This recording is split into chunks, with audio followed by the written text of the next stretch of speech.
नमस्कार. श्री स्वामी समर्थ सर्वांना. आजच्या व्हिडिओमध्ये तुम्हा सगळ्यांचं खूप खूप स्वागत आहे. स्वामी तुम्हा सगळ्यांना कायम सुखी ठेवो ही स्वामीचरणी प्रार्थना करते आणि आजच्या व्हिडिओला सुरुवात करते. तर श्रावण महिना चालू झाला आहे. तर श्रावण महिन्यामध्ये जे गुरुवार येत असतील तर त्या प्रत्येक गुरुवारी तुम्ही जे काही उपाय मी सांगणार आहे त्या सेवा पण आणि आपल्याला उपाय पण करायचे आहेत.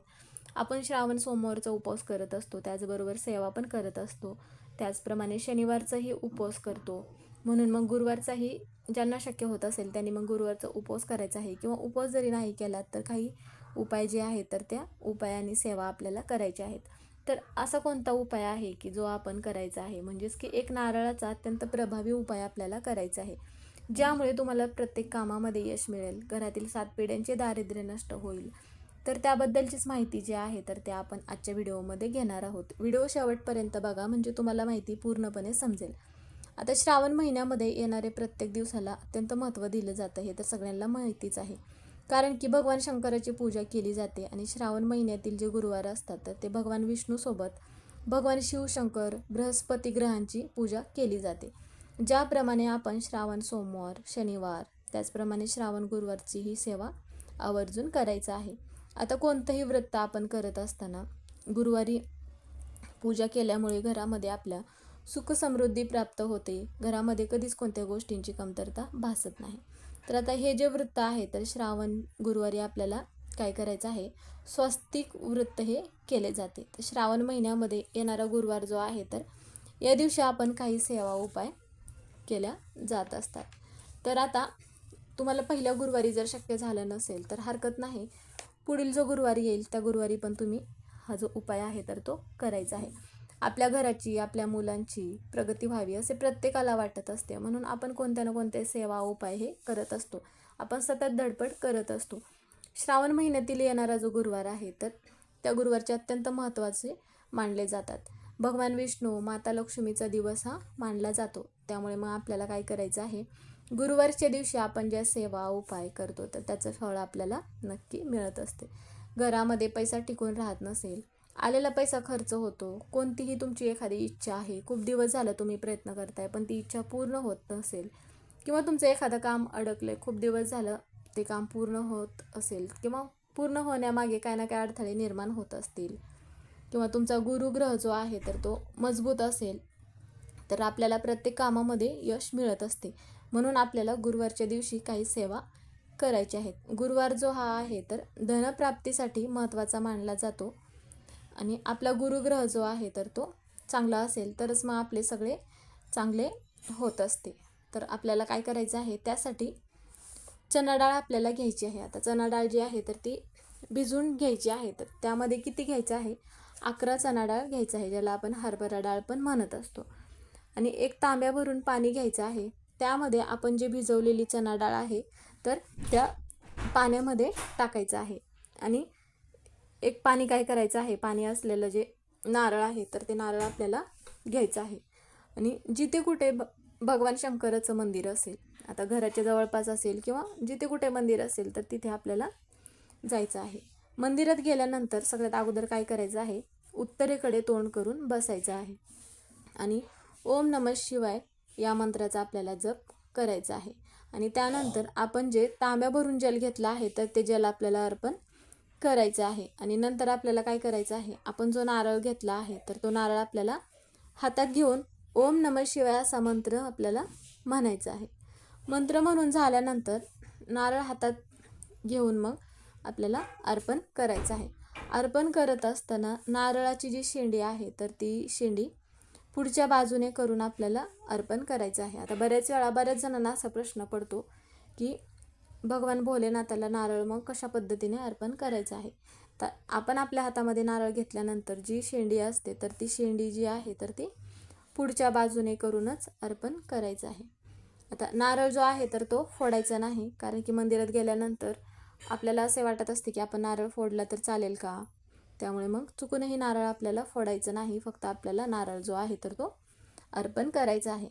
अर्पण करून झाल्यानंतर तुमची जी पण काही इच्छा असेल त्याबद्दल मग सांगायचं आहे, प्रार्थना करायचं आहे. इच्छा पूर्ण होण्यासाठी आपल्याला गुरुवारीच हा उपाय करायचा आहे, कारण की गुरुवार जो आहे तर तो अत्यंत महत्त्वाचा दिवस मानला जातो. आपण हा उपाय जो आहे नारळाचा गुरुवारच्या दिवशी केल्यामुळे आपल्या आयुष्यातील दुःख, संकटे, अडचणी जे पण काय असेल तर ते दूर होतात. तुमची जी पण काही इच्छा असेल तर ती इच्छा पण पूर्ण होण्यासाठी मदत होत असते. म्हणून असा जो हा एक उपाय आहे तर हा उपाय तुम्ही गुरुवारच्या दिवशी आवर्जून करायचा आहे. तर हा जो उपाय आहे तर हा उपाय करत असताना घरातील ताई, दादा कोणीही हा उपाय करू शकतात. पण महिलांना मासिक धर्म असेल त्यावेळेस हा उपाय करता येणार नाही. आणि घरामध्ये जर सुतक असेल तर घरातील कोणत्याही व्यक्तीला हा उपाय करता येणार नाही. त्यावेळेस तुम्ही पुढील गुरुवारी पण हा उपाय केला तरीही चालेल. कारण की श्रावण महिना संपेपर्यंत एका गुरुवारी हा उपाय तुम्ही आवर्जून करू शकता. त्यानंतरचा अजून एक उपाय मी तुम्हाला सांगणार आहे. तर तो पण तुम्ही उपाय जो आहे तर तो गुरुवारीच करायचा आहे. आता तुमच्यावरती कुठले कर्ज असेल किंवा घराचे कर्ज असेल किंवा गाडीचे कर्ज असेल किंवा मग तुम्ही कोणत्या तरी कर्जातून मुक्त व्हायचं आहे. आता एखादं अशी व्यक्ती असते की कोणत्या ना कोणत्या कारणासाठी कर्ज घेतले असेल तर त्यावेळेस मग काय होतं की घरामध्ये जे कर्ज आहे तर ते फिटण्यासाठी कुठलाही मार्ग आपल्याला सापडत नसेल किंवा मग घरामध्ये पैसा येत नाही, तेव्हा श्रावण महिन्यामध्ये गुरुवारच्या दिवशी शिवलिंगावरती आपल्याला काय करायचं आहे, ऊसाचा रस आपल्याला अर्पण करायचा आहे. तरच कर्ज फिटण्यासाठी जो मार्ग आहे तर तो मोकळा होत असतो. जे काही कष्ट आपण करत असतो पण त्या कष्टाची आपल्याला चीज होण्यासाठी हा ऊसाचा जो रस आहे तर तो अर्पण करायचा आहे. असे नाही की तुम्ही मग कोणतेही काम न करता शिवलिंगावरती फक्त ऊसाचा रस अर्पण करायचा आहे, तर नाही. आपण आपली जी मेहनत आहे तर ती मेहनत आपल्याला कष्ट आपल्याला चालू ठेवायचं आहे. त्यानंतर मग आपल्याला असे जे हे काही उपाय आहेत तर ते उपाय करायचे आहे. सगळ्यात अगोदर काय करायचं आहे, शिवलिंगावरती आपल्याला जल अर्पण करायचं आहे आणि त्यानंतरच मग ऊसाचा जो रस आहे तर तो अर्पण करायचा आहे. एक बेलपत्र अर्पण करायचं आहे, कारण की भगवान शिवशंकराला आपल्याला बेलपत्र अत्यंत प्रिय असते, हे तर सगळ्यांना माहितीच आहे. त्यानंतर प्रार्थना करायचं आहे की कर्ज दूर होण्यासाठी किंवा कर्ज जे आहे तर ते कर्जातून तुम्हाला मुक्तता मिळण्यासाठी प्रार्थना करायचं आहे. आणि हे जे उपाय आहेत तर हे उपाय आपल्याला काय करायचं आहे, गुरुवारच्या दिवशीच करायचं आहे. आणि मंदिरामध्ये बसून आपल्याला भगवान भोलेनाथाचा ओम नमः शिवाय असा जो हा मंत्र आहे तर तो मंत्र आवर्जून म्हणायचा आहे. कारण की सगळ्यांना तर माहितीच आहे गुरुवारच्या दिवशी मंदिरामध्ये जास्त गर्दी नसते, त्यामुळे बसण्यासाठी किंवा मंत्र जप करण्यासाठी जागा असते. त्यावेळेस तुम्ही तिथे बसून तुमच्याकडून जेवढा मंत्र जप होईल तेवढा भगवान भोलेनाथाचा आपल्याला मंत्र जप करायचा आहे. त्याचप्रमाणे पिवळ्या वस्तूचे दान करण्याला पण जास्त महत्त्व दिले जाते, कारण की गुरुवार जो आहे तर आपल्या गुरूंचा दिवस असतो. आपला गुरुग्रह बळकट होतो, आपल्या आयुष्यातील सगळ्या अडचणी संकटे दूर होतात. म्हणून मग गुरुवारच्या दिवशी तुम्ही गूळ दान करू शकता किंवा मग चना डाळ दान करू शकता. हळद या ज्या वस्तू आहेत तर या वस्तू जर आपण गुरुवारच्या दिवशी दान केल्या तर आपल्या आयुष्यातील अडचणी ह्या दूर होत असतात. म्हणून मग हे जे 2 उपाय तुम्हाला सांगितले आहेत तर यापैकी तुम्ही तुमच्या आयुष्यामध्ये ज्या अडचणी असतील त्यासाठी हा एक उपाय किंवा हे दोन्ही उपाय तुम्ही केलात तरीही चालेल. आता असे नाही की तुम्ही एखाद्या गुरुवारी हा उपाय केलात मग पुढील गुरुवारी तुम्हाला उपाय करता येणार नाही का, तर हरकत नाही. तुम्ही जेवढे तुम्हाला गुरुवार शक्य होतील श्रावण महिन्यातील 2 असतील 3 असतील त्यावेळेस मग तुम्ही श्रावण महिन्यातील या गुरुवारच्या दिवशी उपाय आवर्जून करायचा आहे. ज्यामुळे काय होईल की तुमच्या घरातील 7 पिढ्यांचे दारिद्र्य नष्ट होते, तुम्हाला प्रत्येक कामामध्ये यश मिळते, घरातील कर्ज फिटते आणि घरामध्ये सुख समृद्धी ही नांदत राहत असते. तर आता तुम्हाला ही माहिती समजलीच असेल की कशा पद्धतीने नारळाचा आपल्याला उपाय करायचा आहे आणि कधी करायचा आहे. तर हा जो उपाय आहे तर तुम्ही दिवसभरातून कधीही करू शकता. शक्य होईल तेवढं तुम्ही प्रदोष काळामध्येच हा उपाय करायचा आहे, कारण की प्रदोष काळामध्ये आपण कोणत्याही सेवा केल्या तर त्याचं फळ आपल्याला नक्की मिळत असतं.